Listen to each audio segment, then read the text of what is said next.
આખરે ખુલ્યું સસ્પેન્સ। સુરતના નવા મેયર અને ડેપ્યુટી મેયરની જાહેરાત કરાઈ। એસએમસીના મહત્વના 5 હોદ્દેદારોના નામ થયા જાહેર।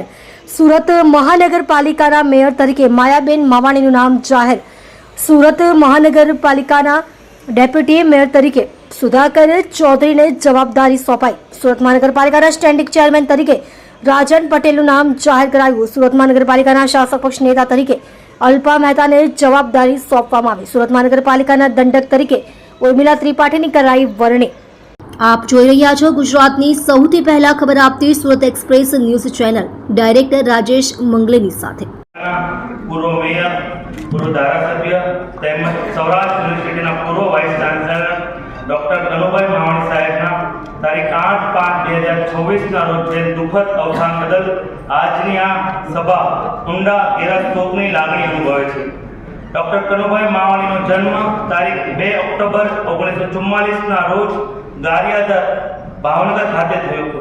વતનમાં પ્રાથમિક શિક્ષણ પૂર્ણ કર્યા બાદ તેમણે પોતાની ઉચ્ચ શૈક્ષણિક કારકિર્દીની શરૂઆત શ્રી તાપી બ્રહ્મચર્યાશ્રમ સભા સુરત સંચાલિત શ્રી ઓહી નાઝીર આયુર્વેદ કોલેજમાંથી BSMની તબીબી ડિગ્રી સાથે કરી હતી। ત્યારબાદ તેમણે કાયદાના સ્નાતક તરીકે LLB તેમજ પત્રકાર તરીકે પોસ્ટ ગ્રેજ્યુએશન ડિપ્લોમા શિક્ષણ મેળવ્યું હતું। શરૂઆતના વર્ષોમાં હીરાના કારખાનામાં તેમજ શ્રી સ્વામી આત્માનંદ સરસ્વતી ફાર્મસીના મેનેજર તરીકે નોકરી કરેલ। ત્યારબાદ નોકરી છોડીને વરાછરોડ ખાતે આયુર્વેદિક ડોક્ટર તરીકેની વ્યવસાયિક સફર શરૂ કરેલ। ત્યારબાદ તેમણે આયુર્વેદ કોલેજ સુરતના પ્રાધ્યાપક તરીકે આચાર્ય તરીકે પણ ફરજ બજાવી। વધુમાં તેમણે સ્વામી આત્માનંદ સરસ્વતી આયુર્વેદ હોસ્પિટલમાં સુરતમાં સુપ્રિન્ટેન્ડન્ટ તરીકે પણ સેવા આપી હતી। ગુજરાતના આયુર્વેદિક યુનિવર્સિટી દ્વારા તેમના આયુર્વેદ ક્ષેત્રે આપવામાં આવેલા વિશિષ્ટ પ્રદાન બદલ વર્ષ 2012માં તેમને ડોક્ટર ઓફ લિટરેચરની ઉચ્ચ પદવી આપવામાં આવી હતી।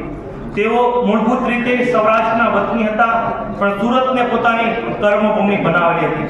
ડોક્ટર કનુભાઈ માવાણી સુરત શહેરમાં ભારતીય જનતા પાર્ટીના શિલ્પી પૈકીના એક હતા।